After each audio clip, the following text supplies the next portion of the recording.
एक 16 साल की नाबालिग लड़की अपनी जिस्मानी ख्वाहिश को पूरा करने के लिए अपने ही पड़ोस के रहने वाले एक 10 साल के बच्चे को इशारा करती है, उसे अपने पास बुलाती है। घर में कोई नहीं था, फिर उस 10 साल के बच्चे को अपने कमरे में लेकर जाती है। कमरे में ले जाने के बाद वो दरवाज़ा लॉक कर लेती है, फिर उसके बारी बारी कर कर उसके जिस्म के कपड़े उतारती है, जहाँ पर एक ऐसा खूनी कांड हो जाता है जिसमें ये 10 साल का बच्चा खून में तरबतर हो जाता है।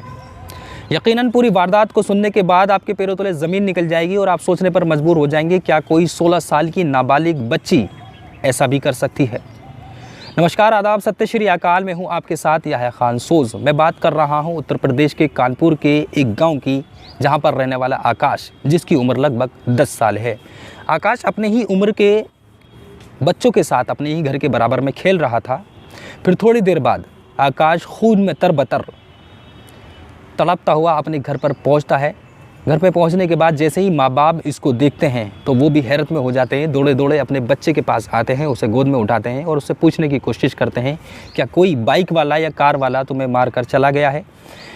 जैसे ही आकाश से ये सब पूछते हैं तो आकाश जवाब नहीं दे पाता है। वो दर्द से कर्रा रहा होता है और बुरी तरीके से रो रहा होता है। फिर जिसके बाद माँ बाप सोचते हैं कि फ़िलहाल इसको उपचार के लिए अस्पताल लेकर जाते हैं, फिर उसके बाद इससे मालूमात करेंगे, इससे पूछताछ करेंगे। फिर जिसके बाद नज़दीक के ही एक अस्पताल में आकाश के माँ बाप आकाश को लेकर पहुंचते हैं तो वहाँ पर डॉक्टर बताते हैं कि आपके बेटे के प्राइवेट पार्ट पर किसी ने सीरियस इंजरी दी है, उसको चोट मारी है, लिहाजा आप इसे किसी अच्छे अस्पताल में लेकर जाएं, वरना आकाश की जान पर भी बन सकती है।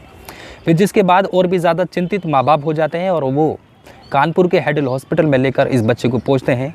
पहुंचने के बाद डॉक्टर को सारी बात बताते हैं। डॉक्टर आकाश को चेक करते हैं तो बताते हैं कि आकाश को किसी ने सीरियस इंजरी दी है, इसकी हालत गंभीर है, इसे गंभीर चोट दी है, लिहाजा इसका उपचार ज़रूरी है, वरना इसकी मौत भी हो सकती है। फिर जिसके बाद हैरत में एक दूसरे को माँ बाप देखते हैं, एक दूसरे के चेहरे को देखते हैं। फिर जिसके बाद ये फ़ौरन पुलिस को सूचना दे देते हैं। पुलिस मौके पर पहुंच जाती है। पहुंचने के बाद आकाश की तबीयत ठीक होने का इंतज़ार करती है। थोड़ी देर बाद आकाश की हालत जैसे ही थोड़ी बहुत ठीक होती है तो पुलिस उससे पूछताछ करना शुरू करती है।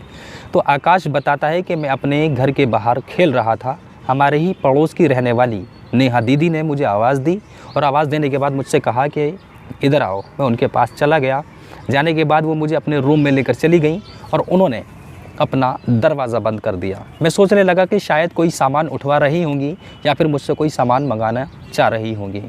फिर जिसके बाद आकाश बताता है कि दीदी मेरे करीब आती हैं और आने के बाद मेरे साथ अजीब अजीब गंदी गंदी हरकतें करती हैं, जिससे मैं उनको रोकने की कोशिश करता हूँ और वो मेरे शर्ट को उतार देती हैं और शर्ट उतारने के बाद वो मेरी पैंट उतारने की जैसे ही कोशिश करती हैं तो पैंट की ज़िप में मेरा प्राइवेट पार्ट आ जाता है, तो उसको वो झटके से उतार देती हैं। फिर जिससे मुझे चोट लगी थी, मैंने चीखना शुरू कर दिया, चिल्लाना शुरू कर दिया। फिर जिसके बाद दीदी ने मेरे मुंह पर हाथ रख लिया और मेरे मुंह को दबा लिया और यहाँ तक ये नहीं रुकी, बल्कि वो मुझसे अजीब सी हरकत कर रही थी और मुझसे संबंध बनाने की कोशिश कर रही थी, जिस पर मैं ज़ोर ज़ोर से चिल्लाने लगा। मेरे चिल्लाने पर दीदी को गुस्सा आ गया और पास में रखे एक डंडे से दीदी ने मेरे प्राइवेट पार्ट पर वार कर दिया। फिर जिसके बाद मैंने उनसे बहुत रहम की भीख मांगी। फिर जिसके बाद उन्होंने मुझे जाने की इजाज़त दे दी। मैं सीधा अपने घर पर गया। जैसे ही पुलिस इस पूरी वारदात को सुनती है तो वो भी हैरत में हो जाती है और सीधी नेहा के पास पहुंचती है और उसको अपनी गिरफ्त में ले लेती है।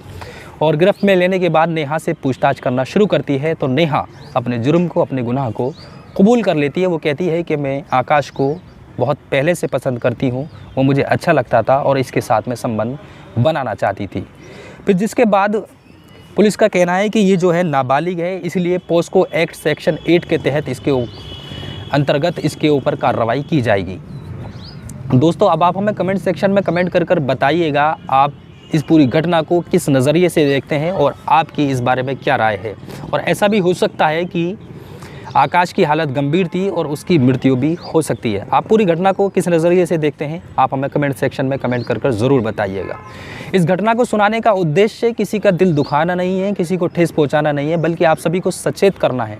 आप जहां भी रहें सुरक्षित रहें, अपना ध्यान रखें। इसी के साथ मैं याह्या खान सोज़ आपसे इजाज़त लेता हूँ। मैं उम्मीद करता हूँ आप जहाँ भी रहेंगे सुरक्षित रहेंगे, सावधान रहेंगे और अपना ध्यान रखेंगे। नमस्कार, आदाब, सत्य श्री अकाल, जय हिंद, जय भारत।